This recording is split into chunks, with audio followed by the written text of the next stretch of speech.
Muslim refugees pick wrong veteran to piss off, proves he doesn't need good legs to get revenge.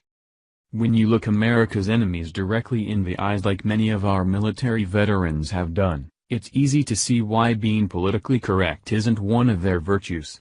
They've witnessed firsthand the destruction that Muslim terrorists have caused, while many Americans continue to idiotically pander to the very people who continue to vow for our extinction. So when one Vietnam veteran encountered a group of rowdy Somali migrants who were invading his town, needless to say, his interaction with them was more than priceless. The state of Minnesota is rapidly transforming into a crime-ridden Sharia swamp as liberal politicians continue to allow Somali Muslims to invade at an alarming rate.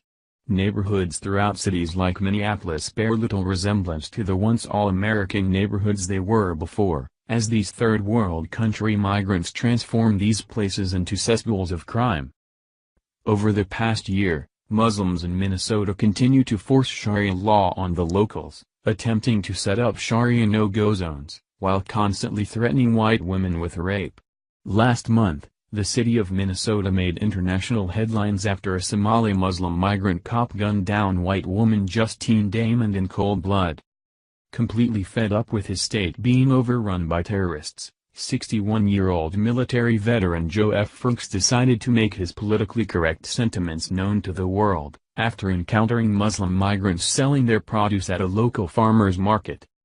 Making a beeline to their produce stand in his motorized wheelchair, he plopped down a frozen pig's foot on the table and slowly drove away with his middle finger up in the air.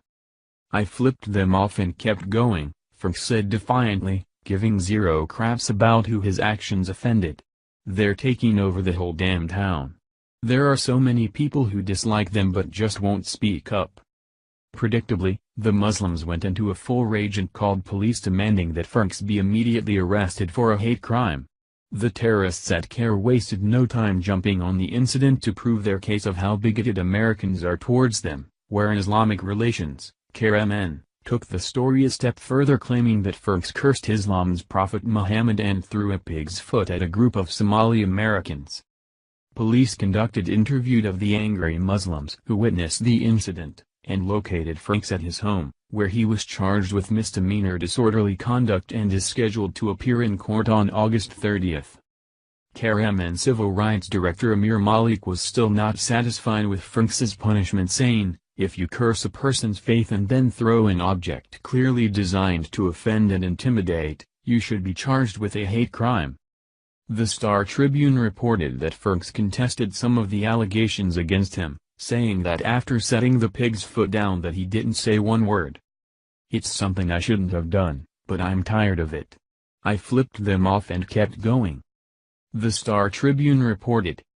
A man cursed at Somalis selling goods in a farmer's market in west-central Minnesota last weekend and threw a pig's foot at them, according to authorities. Joe F. Franks, 61, of Wilmer, has been charged with misdemeanor disorderly conduct and is scheduled to appear in court on August 30th. The encounter has prompted the state's largest Muslim civil rights organization to demand that Franks be charged with a hate crime. Noting in a statement that Muslims are prohibited from consuming pork products and bigots often use pigs or pork to offend the Muslim sensibilities, the Council on American Islamic Relations, CARE-MN, said police and Somalis in Wilmore are alleging that Franks cursed Islam's Prophet Muhammad and threw a pig's foot at a group of Somali Americans at the market outside the YMCA, 1000 Lakeland Drive Southeast, late Saturday morning. Police said they interviewed witnesses, reviewed photos taken at the scene and located Franks at his home, where he was given a citation. What Franks, who said he served 6 years in the Air Force and the Army, did not deny is his frustration with immigrants from Somalia taking over the whole damn town, he said. "There are so many people who dislike them but won't speak up. It's awesome to see that pissed off Americans are finally taking a stand against the Muslim invasion taking over our country. You can be sure that if these Muslims got their wish, Franks would get much more of a citation for his actions, as criticism of Islam is punishable by death." Thank you for watching this video. What do you think about this? Share this on Facebook and Twitter along with your comments.